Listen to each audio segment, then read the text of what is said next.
പോലെ ഇത് കേട്ടിട്ട് പോണേ.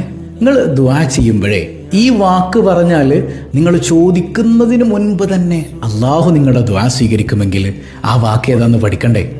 ഒരിക്കലും ഹബീബ് സല്ലല്ലാഹു അലൈഹി വസല്ലമ തങ്ങൾ ഒരു സ്വഹാബി ഇങ്ങനെ ദുആരക്കുന്നത് കേൾക്കാൻ. ഇമാം തിർമിദി ഉദ്ധരിക്കുന്ന ഒരു ഹദീസാട്ടോ അത്. വഹുവ യഖൂൽ, അദ്ദേഹം ദുആ ചെയ്യുന്നത് എന്താണ്?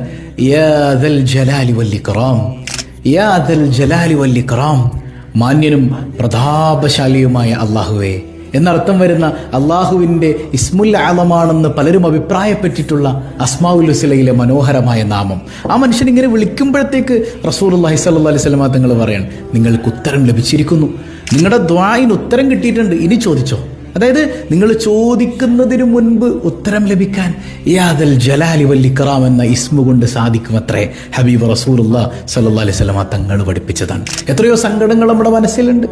മനസ്സറിഞ്ഞ് എൻ്റെ റബ്ബിനെയാണ് ഞാൻ വിളിക്കണമെന്നുള്ള ബോധ്യത്തിൽ എല്ലാവർക്കും ഷെയർ ചെയ്ത് കൊടുക്കുന്നതോടൊപ്പം ഒരാളെങ്കിലും അങ്ങനെ ദ്വാരുന്ന അതിൻ്റെ കൂലി നമുക്ക് കിട്ടൂലേ? അപ്പം നമ്മളും ചൊല്ലാം യാദൽ ജലാലി വൽ ഇക്റാം. എപ്പോഴൊക്കെ ദ്വാരുന്നാലും എപ്പോഴൊക്കെ ദ്വാ ചെയ്താലും 5 വഖത്തിന്റെ നിസ്കാര ശേഷമാകട്ടെ തഹജ്ജുദിന്റെ ശേഷമാകട്ടെ ഇടയ്ക്കിടെ ഈ നാമം ഇങ്ങനെ കയറി വരണം. യാ ദൽ ജലാലി വൽ ഇക്റാം, യാ ദൽ ജലാലി വൽ ഇക്റാം, യാ ദൽ ജലാലി വൽ ഇക്റാം.